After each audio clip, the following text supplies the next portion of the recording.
The decision to fly home from Indianapolis rather than take the train was Carole's decision entirely. Her mother was opposed to it. Otto Winkler, her publicist, was opposed to it. Her mother, who had quirks of her own, was a strong believer in numerology and felt that the numbers were all wrong, particularly as the numeral 3 was involved. So they flipped a coin. It was as simple as that, a coin. And unfortunately, the coin came up for them to take the plane. And to think that literally a flip of the coin decided whether she was going to live or die. Documentary producer Kyle Wood has studied that fateful trip. Her mother didn't want to go on the plane.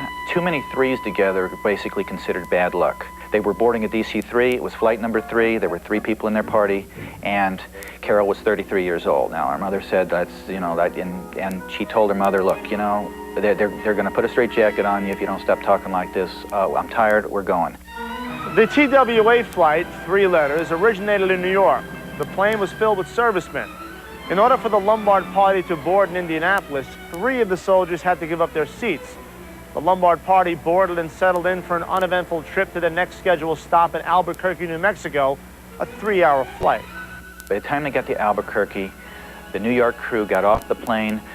A new crew came on, headed by Captain Wayne Williams. He had been reprimanded for taking too many chances with the aircraft, trying to land in 0-0 conditions, getting up and leaving the cockpit and giving control over to the co-pilot.